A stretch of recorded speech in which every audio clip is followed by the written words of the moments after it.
Mon nom est Yvonne et à 32 ans, je pensais l'avoir finalement fait. Un ingénieur logiciel à Boston avec un condo $630,000 que j'ai acheté après une décennie de 60 heures de travail semaine.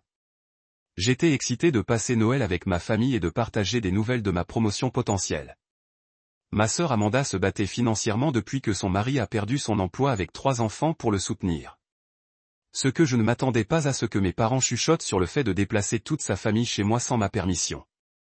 Avant de vous dire ce que j'ai fait ensuite, laissez un commentaire d'où vous regardez et abonnez-vous si vous voulez entendre comment j'ai tourné les tables sur la trahison de ma famille. J'ai grandi dans un quartier à la con juste à l'extérieur de Boston. Notre maison était modeste mais confortable avec 4 chambres et un petit jardin où nous aurions des barbecues d'été. Dès notre plus jeune âge, il était clair qu'Amanda et moi occupions des rôles très différents dans notre famille. J'étais le responsable, le planificateur, le réalisateur.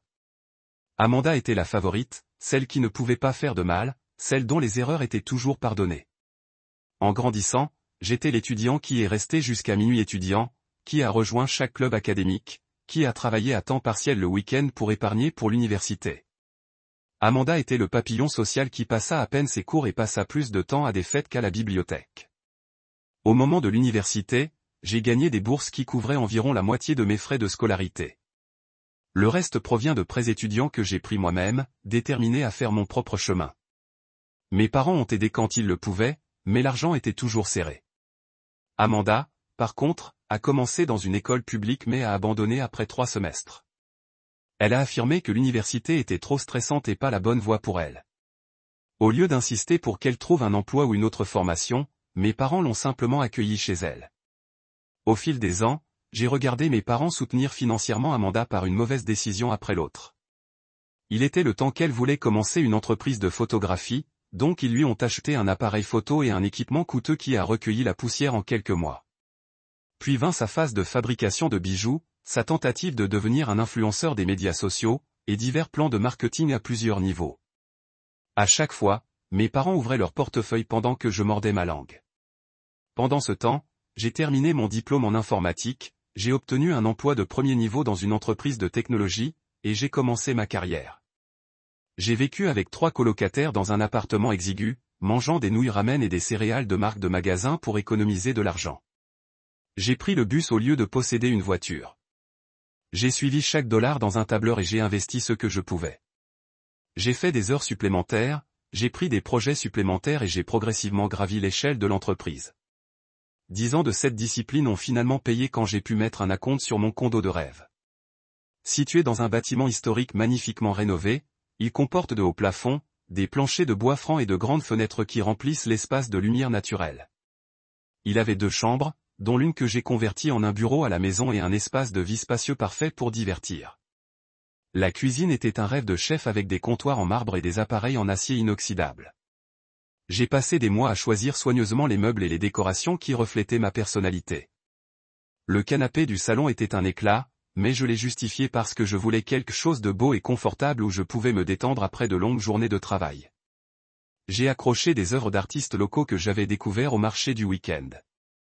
Mes étagères étaient remplies de romans et de livres techniques que j'avais recueillis au fil des ans. Chaque coin de ce condo représentait mon voyage, mes sacrifices et mes réalisations. Malgré mon succès, mes parents ont continué à me voir principalement comme une ressource pour Amanda. Quand elle avait besoin d'une voiture, mon père a appelé pour demander si je pouvais co-signer le prêt. Quand son premier enfant est né, ma mère a laissé entendre que je devrais aider pour les factures de l'hôpital. Lorsque son mari James a perdu son emploi dans une entreprise de construction l'année dernière, mes parents ont suggéré que je puisse les offrir seuls jusqu'à ce qu'ils trouvent autre chose. J'ai toujours été généreux malgré le sentiment d'être considéré comme acquis. J'ai envoyé des cadeaux d'anniversaire et de Noël pour les enfants. J'ai contribué à leur collecte de fonds. J'ai même payé pour des vacances en famille à Cap Cod l'été dernier, voulant que mes nièces et neveux vivent les voyages sur la plage que j'avais et mes enfants. Mais au fur et à mesure que mes demandes de carrière augmentent, je passe moins de temps avec ma famille. Les appels vidéo ont remplacé les visites. Les messages textes ont remplacé les conversations téléphoniques. La distance a augmenté, non seulement physiquement, mais émotionnellement. J'ai ressenti la désapprobation de mes parents quand j'ai manqué un dîner de famille pour une urgence de travail ou quand j'ai dû raccourcir une visite de week-end pour préparer une présentation de lundi. Pourtant, j'attendais avec impatience Noël cette année. J'avais pris une semaine entière sans travailler mes premières vraies vacances en moi. J'avais fait des achats soigneusement pour des cadeaux réfléchis pour tout le monde. J'avais même préparé la fameuse recette de tarte au pécan au chocolat de ma grand-mère à apporter au dîner. J'espérais que cette fête serait une occasion de se reconnecter pour rappeler à ma famille que malgré ma vie occupée, ils étaient encore importants pour moi. Je n'ai jamais imaginé que pendant que je rêvais de famille ensemble, ils complotaient dans mon dos. Je suis arrivé à la maison de banlieue de mes parents à exactement 16 heures le jour de Noël. Le coffre de ma voiture a été rempli de cadeaux soigneusement enveloppés, chacun orné d'étiquettes cadeaux manuscrites. La tarte au pécan au chocolat était bien équilibrée sur le siège passager, encore chaude du four. J'avais passé la matinée à le perfectionner, m'assurant que les pécans étaient disposés en cercle concentrique, comme ma grand-mère le faisait auparavant. Ma mère m'a accueilli à la porte avec un câlin rapide. J'ai remarqué qu'elle semblait distraite, ses yeux se retournant vers la cuisine en prenant mon manteau. Le salon était décoré, comme chaque Noël de ma vie. L'arbre artificiel qui était plus vieux que moi se tenait dans le coin drapé de lumière multicolore, et la collection d'ornements que ma mère avait accumulée au fil des décennies. Le manteau de cheminée était bordé de cartes de Noël et de bas accrochés à la rangée, un pour chaque membre de la famille, y compris le dernier ajout pour bébé Lily, qui était née à peine 10 mois plus tôt. Mes nièces, Zoé et Sophie, âgées de 7 et 5 ans, se précipitèrent pour m'embrasser, les yeux brillants d'excitation. « Où vous êtes-vous garé ?»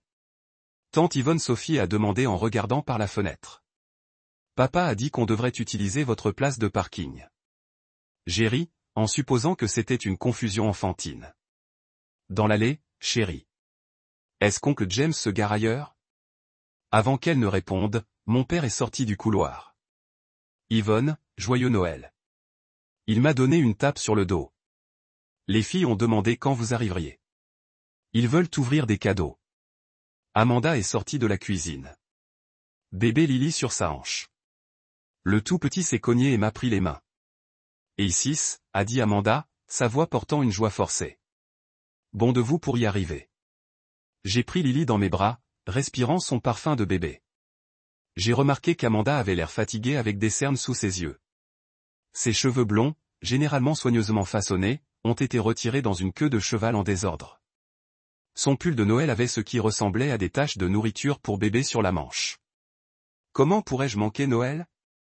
J'ai répondu en faisant rebondir Lily doucement. J'ai apporté de la tarte. « Et où est James ?»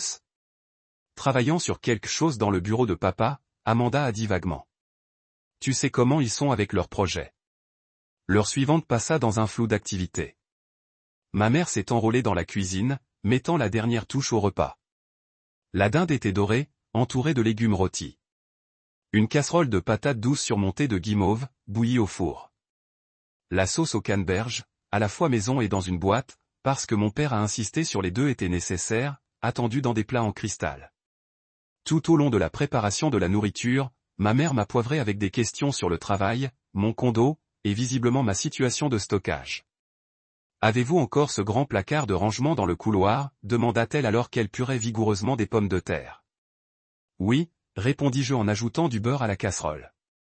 Je l'avais en fait équipé d'étagères personnalisées récemment. Parfait pour organiser. Et ta chambre d'amis, tu l'utilises toujours comme un bureau.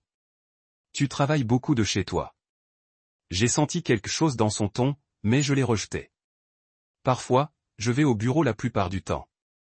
L'entreprise préfère la collaboration en équipe. James est finalement apparu, me saluant avec un clin d'œil plutôt que le câlin habituel. Sa poignée de main était ferme, son sourire n'atteignait pas ses yeux. Il avait perdu du poids depuis la dernière fois que je l'ai vu, sa chemise en flanelle accrochée à son cadre. La petite conversation maladroite a continué à travers les entrées.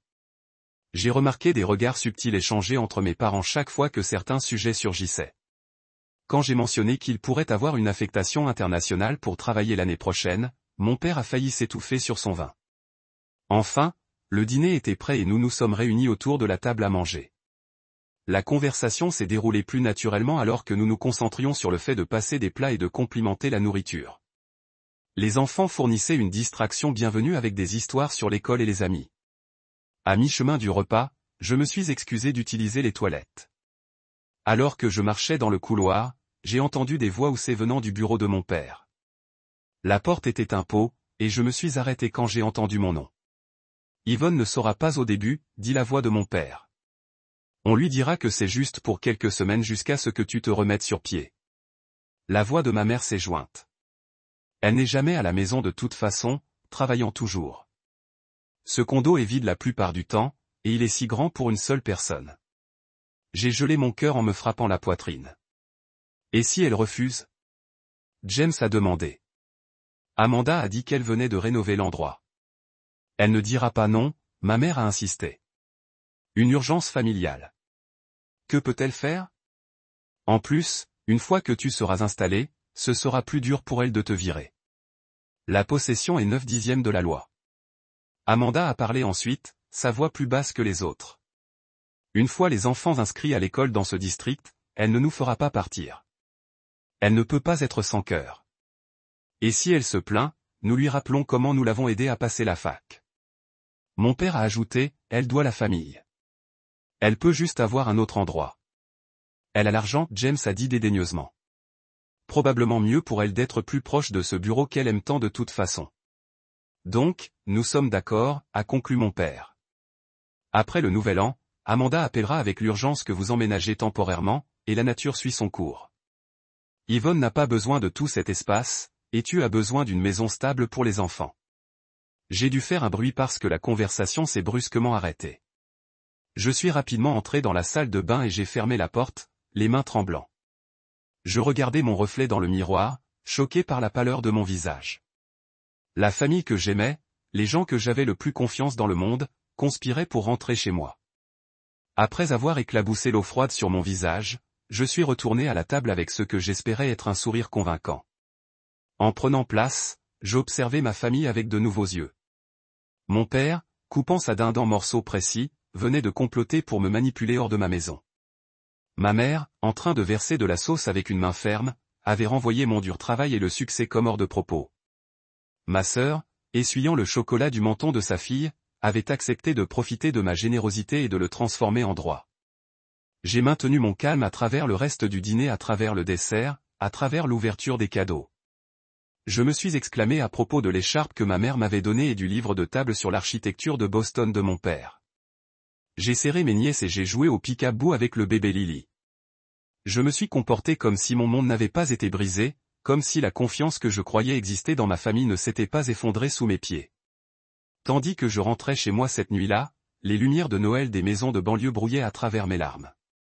J'ai réalisé que j'avais une décision à prendre. Est-ce que je vais les confronter maintenant ou attendre de voir jusqu'où ils allaient aller? Et surtout, comment réagirais-je quand ils l'ont fait?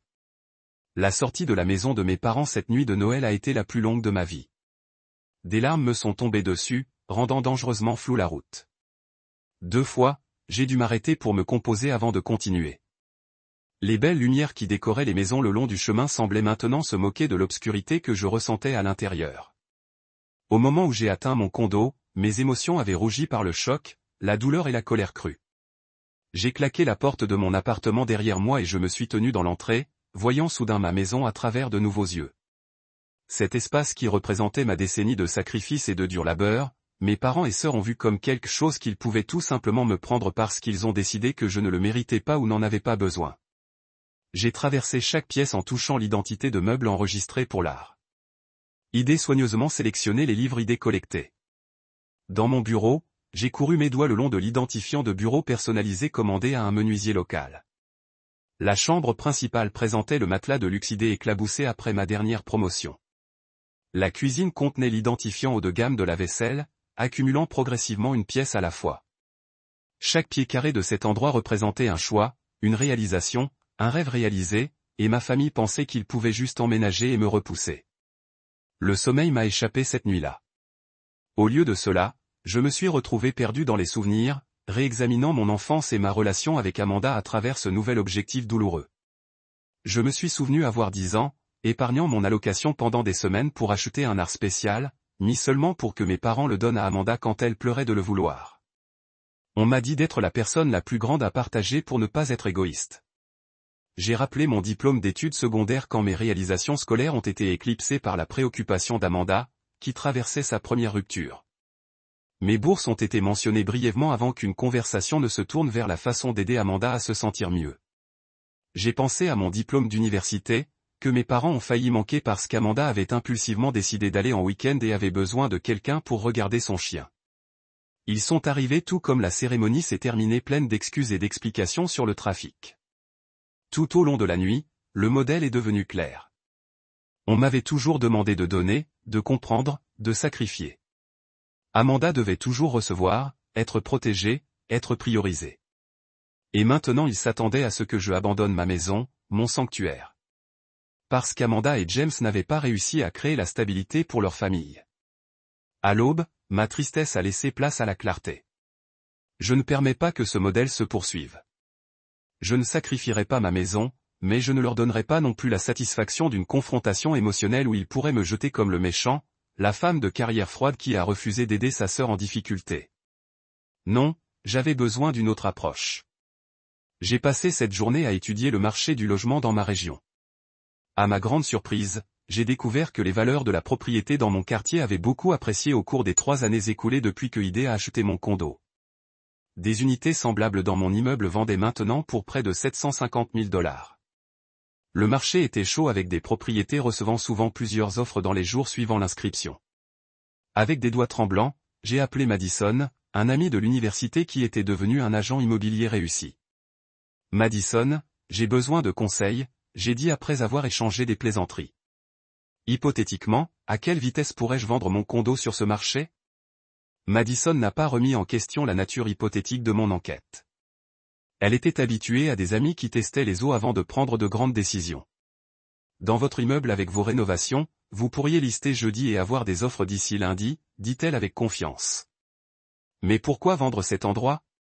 J'ai soigneusement expliqué ce qui avait entendu ma voix casser de temps en temps malgré mes tentatives de rester composé. C'est manipulateur. Madison a commencé avant de respirer profondément. Réfléchissons. Qu'est-ce que tu veux faire? J'ai envisagé mes options. Je pouvais affronter ma famille immédiatement, leur dire ID a entendu leur plan et a refusé de participer, mais cela conduirait à des dénégations, des larmes, et des accusations de mon égoïsme. Ils pourraient même essayer de me rendre coupable d'avoir écouté. Je pourrais attendre qu'ils exécutent leur plan, puis refuser quand ils ont demandé. Mais encore une fois, la manipulation émotionnelle serait intense, et connaissant ma famille, ils trouveraient des moyens de me forcer au fil du temps. Ou je pourrais permettre leur plan de se dérouler tout en prenant secrètement le contrôle de la situation. Madison, j'ai dit, enfin, je veux vendre, mais je veux le faire tranquillement, et j'ai besoin que ça arrive vite. La semaine suivante, l'activité était floue. Madison s'est arrangé pour qu'un photographe capture mon condo à son meilleur. J'ai signé l'entente d'inscription avec une éventualité selon laquelle la vente ne serait pas publique avant d'avoir donné mon approbation finale. Madison a commencé tranquillement à commercialiser la propriété pour sélectionner des clients qu'elle connaissait regarder dans ma région. Pendant ce temps, j'ai commencé à chercher un nouvel endroit où vivre. Pas seulement un nouveau condo, mais une nouvelle ville. La trahison avait réveillé quelque chose en moi, un désir de vraiment commencer à nouveau. J'ai étudié les possibilités d'emploi dans les autres bureaux de mon entreprise et j'ai découvert une ouverture dans la succursale de Seattle qui serait en fait une promotion. J'ai communiqué avec mon gestionnaire et j'ai exprimé mon intérêt pour le poste, expliquant que j'envisageais un changement de mode de vie. Elle était favorable, surtout quand j'ai expliqué comment mon expérience profiterait au bureau de Seattle. Une entrevue vidéo a été organisée pour la semaine suivante. J'ai également commencé le processus de tri à travers mes affaires, en décidant ce qu'il faut garder, ce qu'il faut vendre, ce qu'il faut donner. Chaque article nécessitait une décision, et au cours de ce processus, je me suis retrouvé à perdre non seulement des biens matériels, mais aussi des bagages émotionnels. J'ai loué une unité de stockage et j'y ai peu à peu déplacé mes biens les plus précieux. Les photos de famille étaient soigneusement emballées, non pas parce que j'avais prévu de les afficher à nouveau, mais parce que je n'étais pas prêt à jeter cette partie de mon histoire complètement. Des documents importants, des souvenirs irremplaçables, et mes biens les plus précieux se sont retrouvés dans un entrepôt sécurisé. Le condo a commencé à paraître moins personnalisé, mais toujours accueillant et bien meublé. Je préparais à la fois les acheteurs potentiels à voir et l'occupation temporaire de ma famille. L'ironie de ce double but n'a pas été perdue sur moi. À la veille du Nouvel An, j'avais un plan en place, des échéances établies et des éventualités envisagées. Tandis que d'autres célébraient la promesse d'une nouvelle année, je me préparais à une réinvention complète de la vie forcée par la trahison. Alors que j'ai siroté du champagne seul dans mon condo cette nuit-là, en regardant des feux d'artifice de ma fenêtre, j'ai fait une résolution. C'est l'année où j'ai fini par établir des limites avec ma famille. C'est l'année où je me suis mise en premier sans culpabilité. C'est l'année où j'ai transformé leur trahison en ma libération. La balle est tombée à la télévision et j'ai levé mon verre à ma réflexion dans la fenêtre. Bonne année, Yvonne, je me suis chuchoté. Tout va changer. L'appel est arrivé exactement 16 jours après Noël, comme je l'avais prévu. J'étais au travail en train de réviser le code d'un nouveau projet quand mon téléphone a allumé le nom de ma sœur. En respirant profondément, je suis entré dans une salle de conférence vide avant de répondre. La voix d'Yvon Mandanda avait l'air déchirante, exactement comme je l'ai répété, je me suis rendu compte que je devais vous parler de quelque chose d'important. J'ai serré mon téléphone, invoquant les talents d'acteur que je n'avais jamais connus. Qu'est-ce qu'il y a, Amanda? Tout va bien? Ce qui a suivi était une performance digne d'un prix. Amanda a expliqué par des sobs stratégiques qu'elle et James avaient reçu un avis d'expulsion. Le propriétaire vendait leur immeuble et ils avaient 30 jours pour quitter. Avec le chômage de Jamu, leur épargne a diminué et 3 enfants a considéré qu'ils n'avaient nulle part où aller. On a tout essayé. Maman et papa nous emmenaient, mais ils n'ont pas l'espace avec leur réduction l'année dernière. J'ai fait des bruits sympathiques appropriés tout en notant silencieusement à quel point cette urgence a suivi le scénario entendu. Je déteste demander ça, a poursuivi Amanda, mais serait-ce possible? Juste temporairement, bien sûr. On peut rester dans ta chambre? Jusqu'à ce qu'on trouve un nouvel endroit. Les enfants pouvaient dormir dans le salon et se marier si calmement que vous sauriez à peine qu'on est là.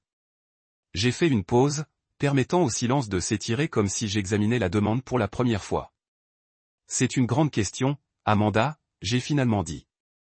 J'ai mon bureau dans la chambre d'amis, et ma maison n'est pas vraiment aménagée pour les enfants. Mes parents ont appelé dans l'heure comme je le savais. Ma mère était la première. Son approche induit subtilement la culpabilité. Amanda est à ses côtés. Je sais que ce n'est pas idéal, mais la famille est de la famille en cas de besoin. Tu te souviens quand tu étais à l'université et que tu avais besoin d'argent pour les livres? Ton père et moi avons toujours trouvé un moyen. Mon père était plus direct. Écoute, gamin, il a dit, en utilisant le surnom d'enfance que j'aimais, maintenant tourné outil de manipulation. Ta sœur a 3 enfants et nulle part où aller. Vous avez un condo de 2 chambres que vous n'utilisez pas parce que vous travaillez toujours. Ce n'est pas un cerveau. Je leur ai permis de me faire pression pendant plusieurs jours, soulevant parfois des préoccupations pratiques qu'ils ont rapidement rejetées. Enfin, j'ai accepté avec réticence, soulignant que cet arrangement serait temporaire, peut-être un mois ou 2 au plus. Absolument, mon père m'a assuré, jusqu'à ce qu'il se remette sur pied. Le week-end suivant est devenu un jour de déménagement. J'avais passé la semaine précédente à déplacer mon équipement de bureau au bureau de l'entreprise et à déplacer mes articles les plus personnels dans mon entrepôt.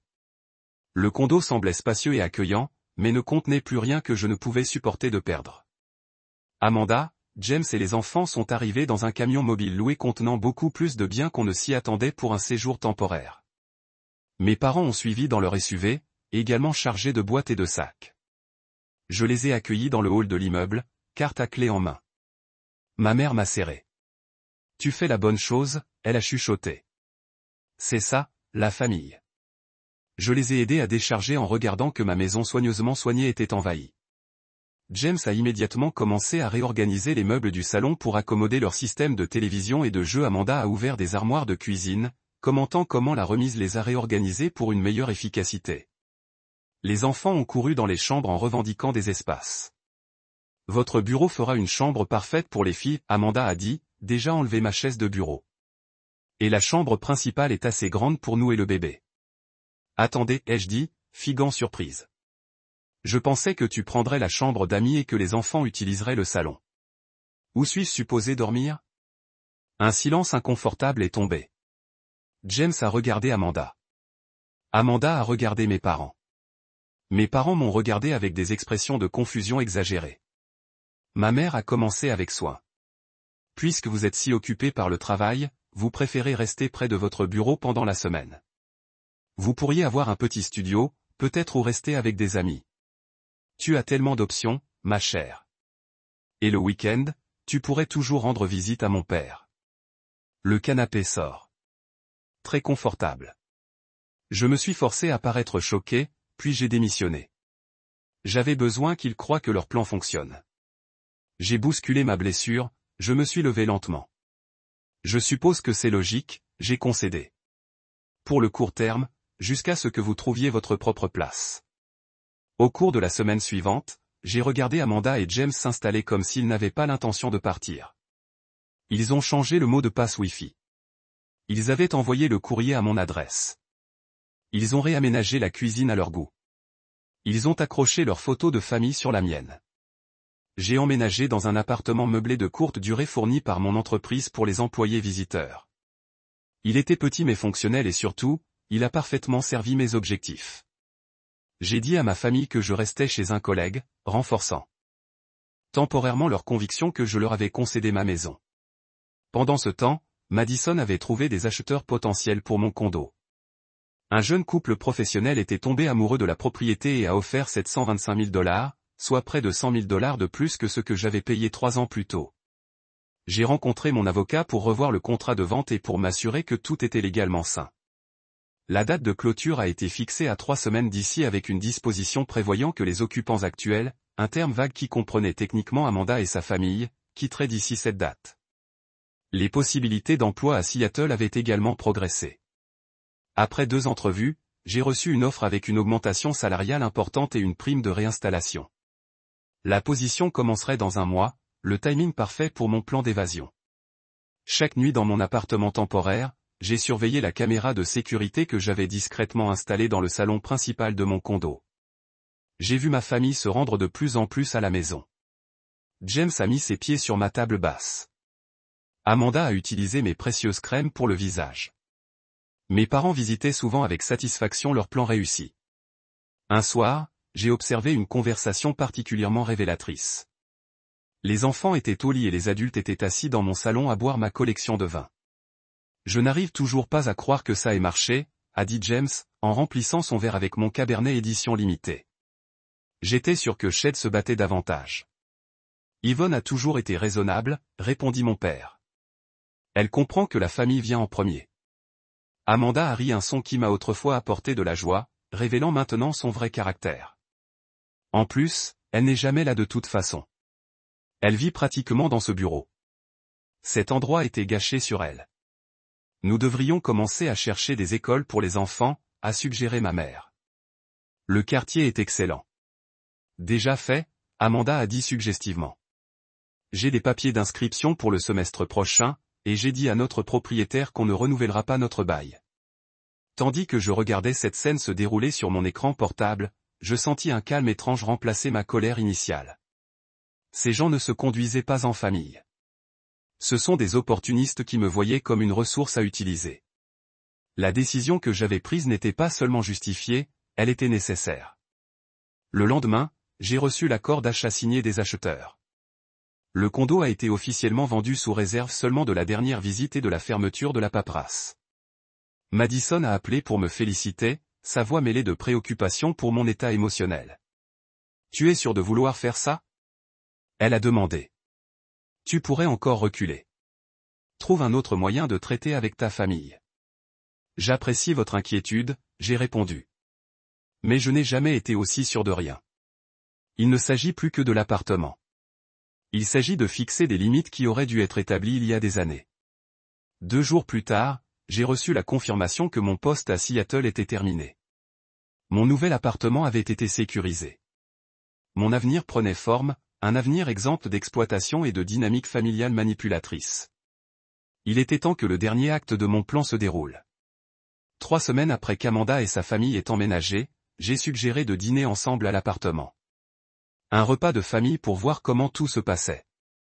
Mes parents ont accepté avec empressement l'invitation, espérant sans doute consolider davantage l'arrangement.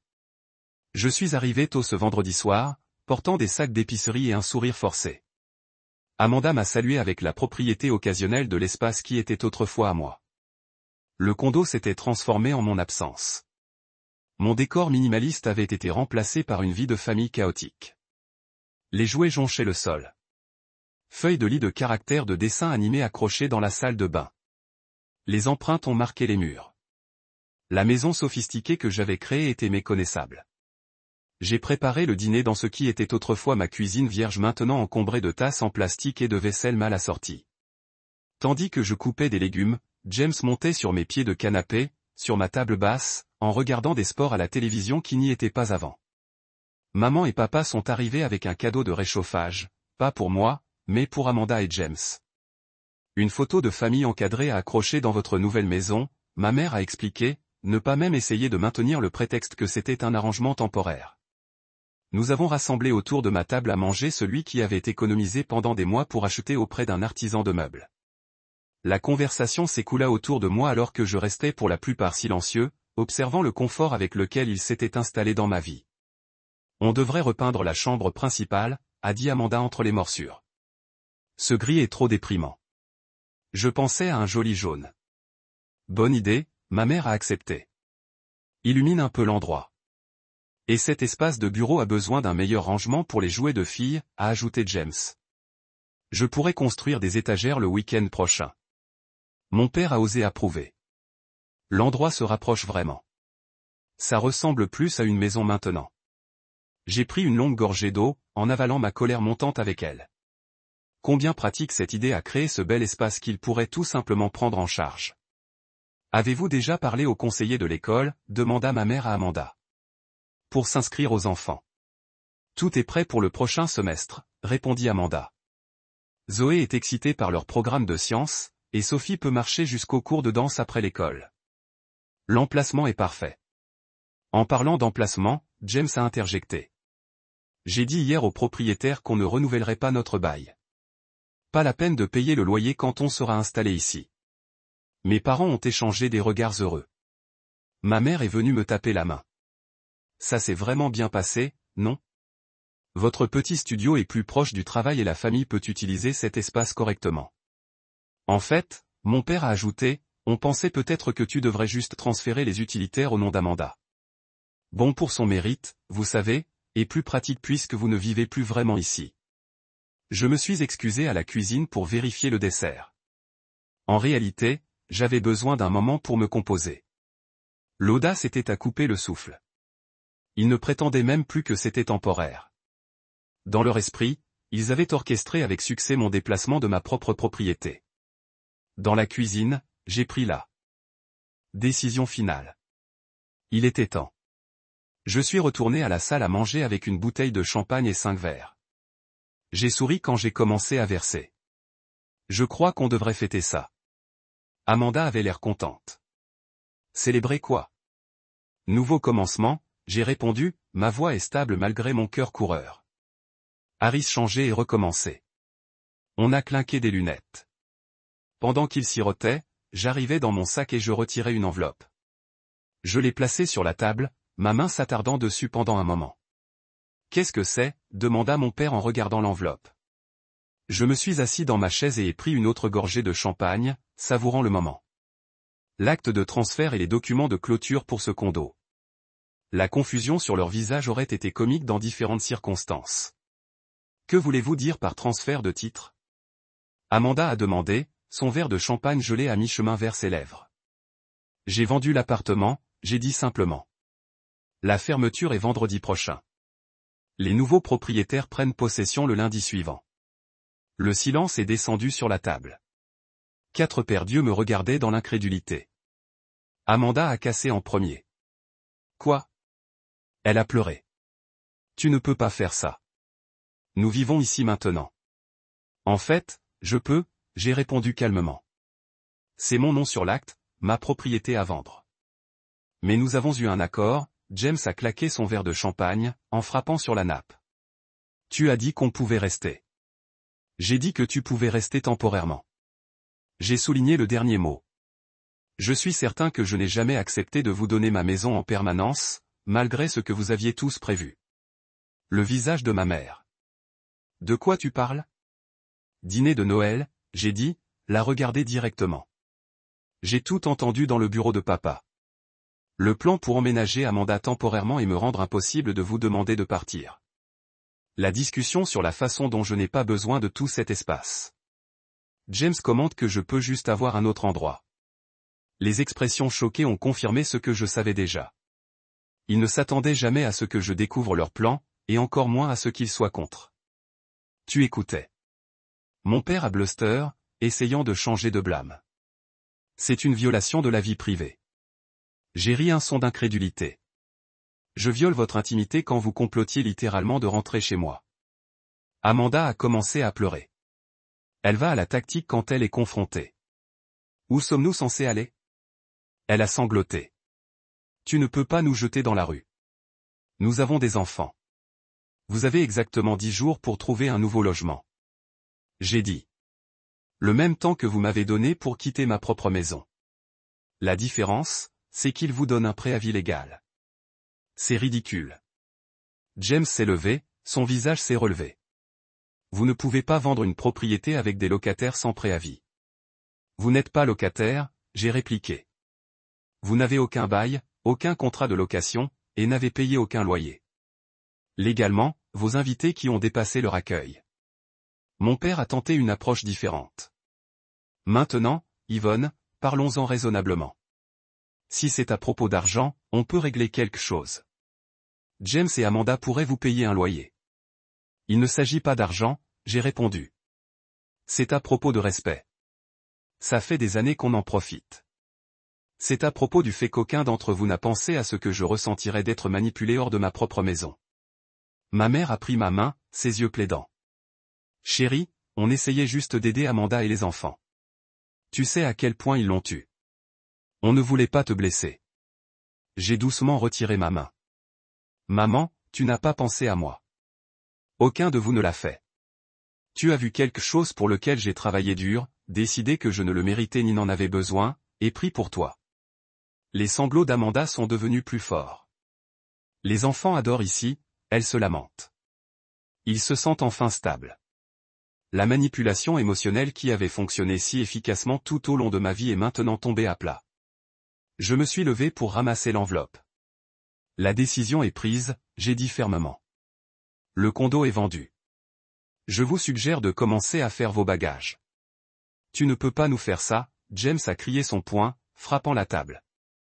Eh bien, combattez ça. Nous parlerons à un avocat. N'hésitez pas, j'ai répondu, mon calme, inébranlable. Mais je vous recommande de dépenser cette énergie pour trouver un nouvel endroit où vivre. Mon père était là aussi, son visage était un masque de colère et d'incrédulité. Après tout ce qu'on a fait pour toi, c'est comme ça que tu nous rembourses, en jetant ta sœur et ses enfants dehors. J'ai pris une profonde inspiration, me gardant pour les mots qui devaient être dits. Que as-tu fait pour moi, papa? Quand avez-vous déjà mis mes besoins en premier? Quand avez-vous soutenu mes choix comme vous avez soutenu Amandie? La question est restée en l'air, sans réponse. Je n'ai jamais voulu que ça arrive. J'ai continué ma voix plus douce mais pas moins déterminée. Tout ce que j'ai toujours voulu, c'était être valorisé autant qu'Amanda, faire célébrer mes réalisations, faire respecter mes frontières. Vous avez plutôt conspiré pour prendre la seule chose pour laquelle j'ai travaillé le plus dur. Tu choisis un immeuble plutôt que la famille, dit ma mère, les larmes se gonflent dans ses yeux. Je ne t'ai pas élevé pour avoir froid. Je ne choisirai pas un immeuble plutôt qu'une famille. Je l'ai corrigé. Je choisis le respect de soi plutôt que l'exploitation. Et pour info, je ne l'ai pas vendu pour te blesser. Je l'ai vendu parce que j'ai accepté une promotion à Seattle. Je déménage le mois prochain. Cette nouvelle information les a stupéfaits dans le silence. La prise de conscience que j'avais complètement repris le contrôle de la situation a lentement commencé sur leur visage. J'ai ramassé mon sac et ma veste. Il restera chez Madison jusqu'à mon départ pour Seattle. Utilisez les 10 prochains jours pour trouver un autre logement et emballer vos affaires. Tout ce qui restera sera considéré comme abandonné. Alors que je marchais vers la porte, Amanda a fait une dernière tentative désespérée. Tu ne peux pas nous quitter. On est ta famille. La seule famille que tu auras. J'ai arrêté la main sur la poignée de porte et je me suis tourné vers eux une dernière fois. La famille n'est pas dans le dos de l'autre. La famille ne prend pas sans demander. La famille respecte les frontières et célèbre le succès au lieu de l'exploiter. J'espère qu'un jour vous apprendrez ce que signifie vraiment la famille. Avec ces mots, je suis sorti de mon condo et j'ai fermé la porte fermement derrière moi. Dans l'ascenseur, je me suis penché contre le mur et ai pris une profonde respiration de nettoyage. Pour la première fois de ma vie d'adulte, j'avais tenu tête à ma famille sans m'en remettre. J'avais rompu le modèle de sacrifice qui avait défini notre relation pendant des décennies. En sortant dans l'air frais du soir, je me sentais plus léger, comme si j'avais posé un fardeau que je n'avais pas pleinement reconnu que je portais. La route à suivre serait difficile. Il y aurait des larmes, des récriminations, peut-être même des éloignements.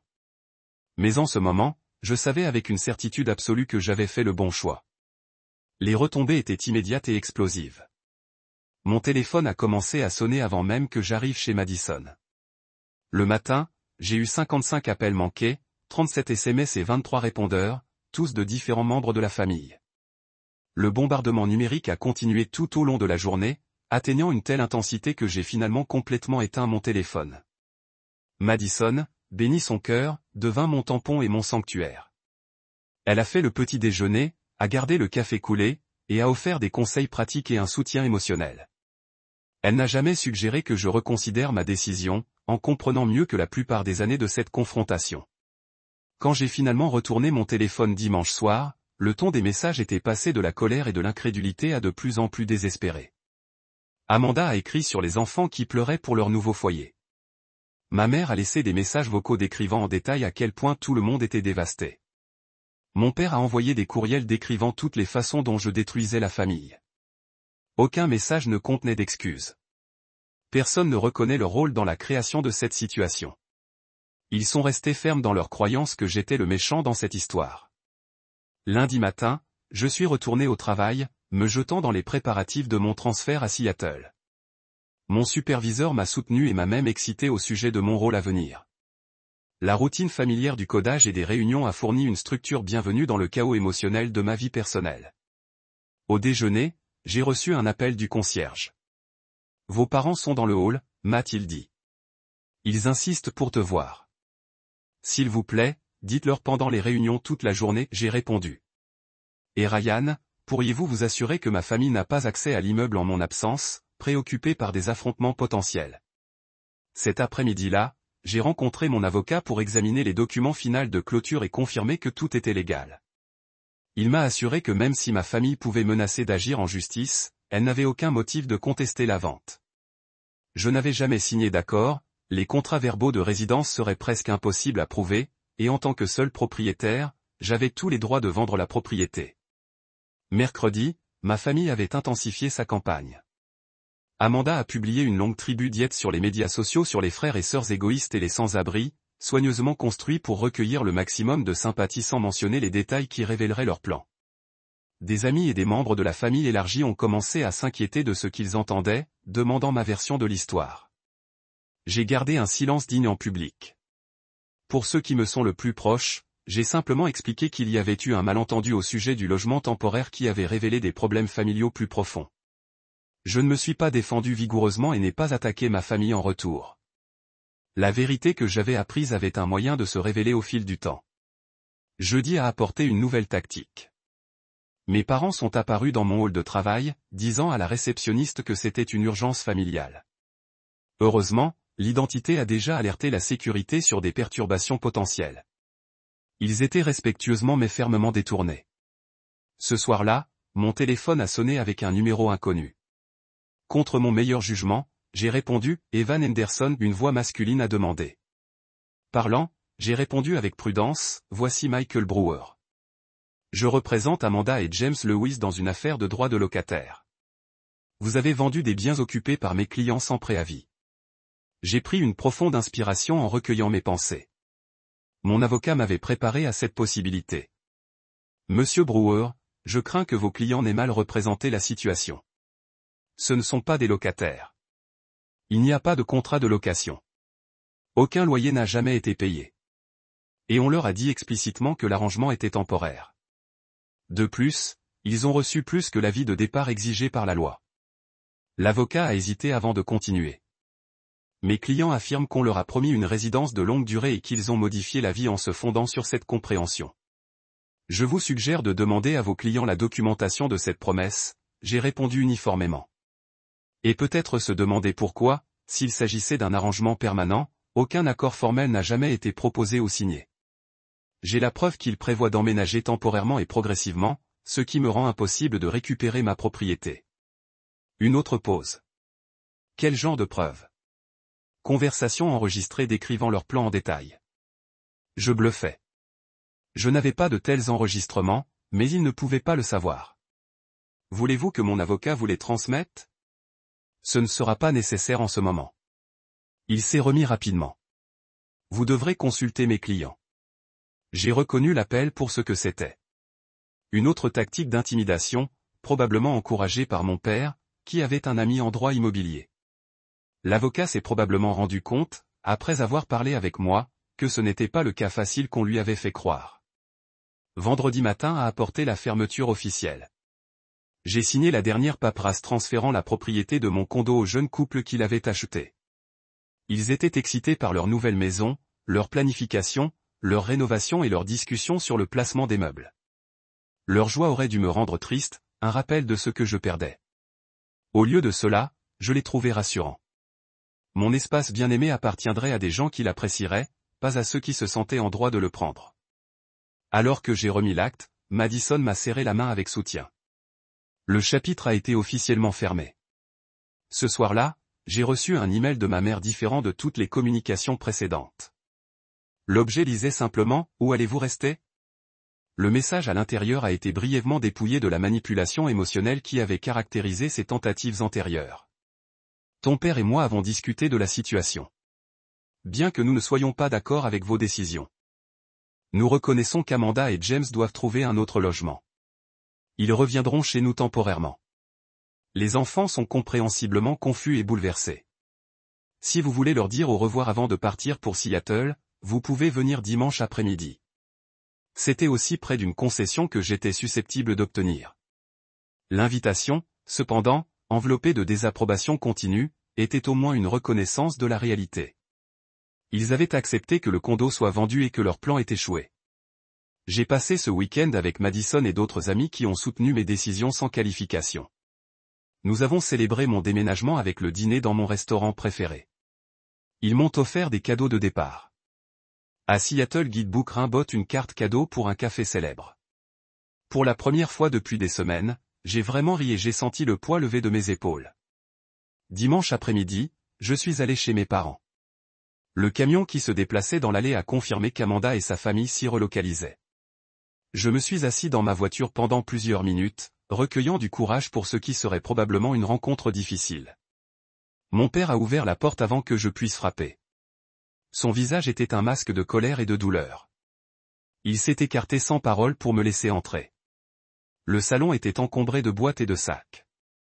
Les enfants regardaient la télévision avec modération par rapport à leur énergie habituelle. Zoé, la plus âgée, me regarda avec confusion dans ses yeux. « Êtes-vous toujours en colère contre nous, tante Yvon ?» demanda-t-elle innocemment. Mon cœur s'est serré. « Je ne t'en veux pas, chérie. » Je l'ai assuré, agenouillé à son niveau. Les adultes ont parfois des désaccords qui n'ont rien à voir avec les enfants qu'ils aiment. Amanda est entrée de la cuisine. Bébé Lily sur sa hanche. Ses yeux étaient rouges, son expression prise entre colère et défaite. « Maman a dit que tu allais venir, dit-elle carrément. »« Je voulais dire au revoir aux enfants avant de partir, » répondis-je. « Je déménage la semaine prochaine. » La droite de Seattle James apparut dans le couloir, appuyé contre le mur, avec un timing pratique. L'accusation dans son ton était claire. Il croyait que ID avait fabriqué l'occasion de justifier la vente de l'immeuble plutôt que d'accepter qu'il en ait profité pour reprendre le contrôle de ma vie. Ma mère est sortie de la chambre arrière. « Eh bien, la chambre d'amis est prête pour vous tous, » dit-elle clairement à Amanda, ignorant ma présence. Il sera serré mais bien géré. Le snub calculé était destiné à me blesser pour renforcer que j'avais endommagé la famille au-delà de réparation. Une fois que ça aurait marché, je me serais excusé, j'aurais essayé de réparer les choses, sacrifier mes besoins d'harmonie familiale. Mais ce modèle était rompu maintenant. J'ai passé 20 minutes avec mes nièces et mon neveu à leur lire une histoire expliquant en termes simples que je déménageais pour une opportunité de travail passionnante. J'ai promis des appels vidéo et des forfaits de soins. Je les ai serrés, mémorisant leurs petits visages, incertain quand il les reverrait. Alors que je me préparais à partir, mon père me suivait jusqu'à la porte. « Ta mère a le cœur brisé, dit-il tranquillement. On ne pensait jamais que tu choisirais l'argent plutôt que la famille. » Je me suis tourné vers lui en restant calme face à cette dernière manipulation. « Papa, je n'ai pas choisi l'argent plutôt que la famille. J'ai choisi le respect de moi-même plutôt que l'exploitation. Il y a une différence. » Il secoua la tête, incapable ou peu disposé à comprendre. « On t'a mieux élevé que ça. » Ces paroles étaient destinées à me faire honte, à déclencher la culpabilité qui me contrôlait depuis si longtemps. Au lieu de cela, ils ont tout clarifié. Peut-être qu'un jour vous vous rendrez compte qu'enseigner à vos filles de se respecter et aux autres aurait été mieux que d'apprendre à prendre et à donner jusqu'à ce qu'il n'y ait plus rien, répondis-je. Je suis parti sans autre mot, fermant la porte doucement derrière moi. Dans ma voiture, je n'ai pas pleuré comme prévu. Au lieu de cela, j'ai ressenti un étrange sentiment de paix. Un cycle toxique avait été rompu, douloureux comme la rupture avait été. Le trajet vers l'appartement de Madison était calme. Mes pensées se sont tournées vers l'avenir plutôt que vers le passé. Seattle ne représentait pas seulement un nouvel emploi et une nouvelle maison, mais un nouveau départ, débordé de décennies de dynamique familiale malsaine. Pour la première fois dans ma vie adulte, je ferai des choix basés uniquement sur mes propres besoins et désirs sans le poids des attentes familiales inappropriées. Aussi difficile que cette confrontation ait été, je savais avec une certitude absolue que j'avais fait le bon choix. Pas seulement pour ma paix actuelle, mais pour mon bonheur futur. 6 mois plus tard, je me tenais à la fenêtre de mon appartement de Seattle, en regardant les gouttes de pluie courir dans le verre tandis que les lumières de la ville scintillent à travers la brume. Ma nouvelle maison était plus petite que mon condo de Boston, mais parfaitement adaptée à mes besoins avec une vue incroyable sur Puget Sound et les montagnes olympiques lointaines en temps clair. La transition n'avait pas été facile. Se déplacer à travers le pays signifiait laisser derrière eux des routines familières et la ville qu'elle appelait la maison pendant plus d'une décennie. Les premières semaines à Seattle avaient été solitaires, remplies d'introductions maladroites et la désorientation de nouveaux environnements. Je me suis trouvé à joindre mon téléphone pour envoyer des messages aux membres de la famille au sujet de petites découvertes ou réalisations seulement pour me souvenir de notre éloignement. Mais peu à peu, jour après jour, j'ai bâti une vie de plus en plus authentique. Mon rôle au bureau de Seattle s'est révélé difficile et enrichissant. J'ai été respecté pour mon expertise et j'ai eu l'occasion de diriger des projets qui ont mis en valeur mes compétences. 2 mois après mon arrivée, j'ai reçu une autre promotion. Celui-ci reconnaît ma capacité à améliorer la coordination et l'efficacité de l'équipe. Mon appartement a lentement transformé un espace impersonnel en véritable reflet de moi-même. J'étais plus intentionnel cette fois, en choisissant chaque meuble et décor, non pas en fonction des tendances ou des attentes, mais de ce qui m'a apporté de la joie. Le salon comportait un coin lecture confortable donnant sur l'eau. La cuisine ne contenait que des outils que j'ai utilisés. Ma chambre était un sanctuaire de bleu calme et de texture douce. Plus important encore, j'ai commencé à créer de véritables liens. Mon équipe au travail comprenait plusieurs personnes proches de mon âge avec des intérêts similaires. Nous avons commencé à nous réunir pour des heures heureuses le vendredi, ce qui a conduit à des randonnées le week-end, des réunions de clubs de lecture et des dîners. Ce n'étaient pas que des collègues, mais des amis potentiels qui semblaient m'apprécier pour qui j'étais exactement. J'ai aussi trouvé une thérapeute, la docteure Karina Martinez, spécialisée dans la dynamique familiale et l'établissement des frontières. Nos sessions hebdomadaires m'ont aidé à déballer des décennies d'émotions et de modèles compliqués. Tu sais, fixer des limites n'est pas égoïste, m'a-t-elle dit lors d'une séance particulièrement décisive. C'est un acte d'honnêteté. Vous dites que c'est ce que je suis, et c'est ce que je dois être en bonne santé et en entier. Ces mots résonnaient profondément. Pendant si longtemps, j'avais assimilé fixer des limites à être égoïste ou peu aimable. En réalité, mon manque de limites avait permis un comportement malsain et empêché les relations authentiques de se former. De retour à Boston, la situation avait évolué de manière inattendue. Madison m'a tenu au courant de temps en temps, je me souciais de ne pas me submerger avec les nouvelles de la famille à moins de demander spécifiquement. Amanda et sa famille avaient effectivement emménagé avec mes parents, créant des tensions dans cette maison. La proximité et la pression financière ont mis à l'épreuve des relations qui semblaient auparavant inébranlables. Étonnamment, c'est Amanda qui a rejoint les premiers 3 mois après mon départ. Son message était bref mais significatif. Nous avons trouvé une petite maison de location, elle a écrit. James a trouvé un emploi dans une entreprise de construction. Les enfants s'adaptent à leur nouvelle école. Je pense que je comprends mieux certaines choses maintenant. Ce n'était pas une excuse, pas explicitement, mais une reconnaissance, une petite ouverture qui suggérait un potentiel de guérison future. J'ai répondu avec autant de brièveté, la félicitant pour le nouveau foyer et le travail, demandant au sujet des enfants. Nous avons échangé des messages sporadiquement après cela, prudents et cordiaux, ni l'un ni l'autre ne mentionnant directement le condo ni la confrontation. Mes parents ont pris plus de temps. 5 mois après mon départ, une carte est arrivée par la poste, signée par les deux, mais clairement écrite par ma mère. Le message exprimait l'espoir que j'étais bien dans ma nouvelle ville et mon travail. Comme le message d'Amanda, il a soigneusement évité la mention directe de notre conflit, mais le fait qu'ils aient atteint le tout suggère un assouplissement des positions. Je les ai appelés à l'anniversaire de ma mère, une brève conversation remplie d'agréables niveaux de surface et une navigation attentive sur des sujets sensibles. Ce n'était pas chaud ou particulièrement confortable, mais c'était civil, une base possible pour quelque chose de plus authentique à l'avenir. L'expérience m'avait fondamentalement changé. Je me suis retrouvé à prendre la parole lors de réunions, alors qu'auparavant j'aurais pu rester silencieux. J'ai refusé les invitations qui ne m'intéressaient pas sans inventer des excuses. J'exprimais clairement mes préférences plutôt que de ne pas répondre à ce qui plairait aux autres. Ces petits actes d'authenticité se sont accumulés, créant une vie qui me va mieux que la seule identité laissée derrière. Un dimanche après-midi pluvieux, près de 7 mois après avoir quitté Boston, j'ai reçu un appel vidéo de Zoé, ma nièce la plus ancienne. Amanda avait donné sa permission d'utiliser sa tablette pour l'appel, un geste de bonne volonté que j'ai apprécié profondément. Le visage de tante Vonzo a rempli l'écran. Sa dent avant manquante crée un effet sifflement en parlant. J'ai perdu ma dent et j'ai un A sur mon projet scientifique sur les plantes. J'ai écouté attentivement quand elle a parlé des amis de l'école et de ses jeunes frères et sœurs antiques. Elle m'a donné une visite virtuelle de leur nouvelle maison, montrant fièrement sa chambre partagée avec du papier peint thème espace. Le fait de voir son bonheur et sa stabilité a apaisé une angoisse persistante qui a porté sur l'impact de mes décisions sur les enfants. Quand Amanda est apparue brièvement à la fin de l'appel, notre échange a été cordial mais significatif. « Tu as l'air heureuse », elle a observé.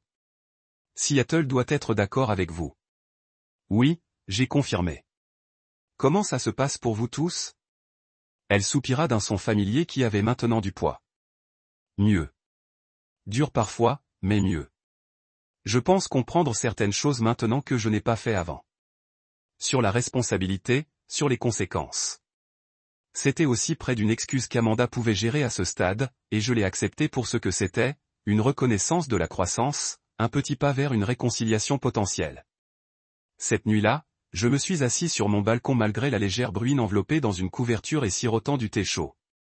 Les lumières de la ville brouillaient à travers la pluie, créant un effet aquarelle qui reflétait mon humeur réfléchissante. Les 6 derniers mois avaient apporté douleur et perte, oui, mais aussi clarté et force que je ne savais pas que je possédais. La trahison qui semblait catastrophique m'avait finalement libéré. Exemple d'attentes qui n'ont jamais été à moi. Exemple de relations basées sur ce que je pouvais fournir plutôt que sur qui j'étais. Libre de découvrir ma propre valeur séparée de mon utilité aux autres. J'ai réalisé que la famille pouvait être beaucoup de choses. Ce pourrait être les gens qui partagent votre ADN. Ce pourrait être les amis qui se tiennent à vos côtés par des choix difficiles. Ce pourrait être des collègues qui célèbrent vos succès sans ressentiment. Ce sont peut-être les voisins qui s'inscrivent par temps pluvieux. Famille japonais était définie par le respect mutuel et le soin véritable, pas par l'obligation ou la manipulation. Le condo qui a représenté une telle réalisation et sécurité n'a jamais été la vraie source d'aucune des deux. Mon sens de l'accomplissement venait de l'intérieur, de savoir que j'avais travaillé dur et réussi à mes propres conditions. Ma sécurité n'est pas venue des murs et des actes, mais des frontières que j'avais finalement appris à établir et à entretenir. La pluie a intensifié les tambours contre la barrière métallique de mon balcon. Je ne suis pas rentré. Au lieu de cela, j'ai incliné mon visage vers le haut, laissant les gouttes fraîches se mélanger avec des larmes. Je n'avais pas réalisé que je pleurais, pas de chagrin maintenant, mais de libération et de renouvellement. J'avais perdu un condo, oui, et les relations avaient été endommagées. Mais j'avais gagné quelque chose de bien plus précieux. La connaissance que j'étais assez fort pour rester seul, assez sage pour choisir mes relations avec soin, et digne de relations fondées sur le respect mutuel plutôt que sur l'exploitation. Le voyage n'était pas terminé. La guérison suit rarement une ligne droite et les relations familiales sont complexes par nature. Il y aurait des conversations difficiles devant les frontières pour renforcer les anciens modèles à résister. Mais pour la première fois, j'ai fait face à cet avenir avec confiance plutôt qu'avec appréhension. Parfois, le plus grand acte d'amour n'est pas le sacrifice. Parfois, il tient ferme dans votre vérité et permet aux autres de se lever pour vous y rencontrer. J'avais enfin appris cette leçon, douloureuse comme l'enseignement l'avait été, alors que la pluie s'est apaisée et que les étoiles ont commencé à culminer à travers les nuages brisés, je me suis fait une promesse silencieuse. Je ne me tromperai plus jamais d'exploitation par amour ou de sacrifice par respect. La voie à suivre pourrait être incertaine, mais je la suivrai selon mes propres conditions, créant des liens fondés sur l'entraide plutôt que sur l'obligation. Et que j'ai réalisé que c'était la propriété la plus précieuse que je posséderais. Avez-vous déjà eu à prendre une décision difficile qui a fait mal en ce moment, mais qui a finalement conduit à une croissance personnelle? J'aimerais entendre vos expériences dans les commentaires. Si cette histoire résonne avec vous, s'il vous plaît aimez et abonnez-vous pour entendre plus de voyages de trouver la force dans des situations familiales difficiles. Et si vous connaissez quelqu'un qui pourrait avoir besoin d'encouragement pour fixer des limites saines, envisagez de partager cette vidéo avec eux. Merci d'avoir écouté mon histoire et rappelez-vous que parfois les fins les plus douloureuses mènent aux plus beaux débuts. Musique.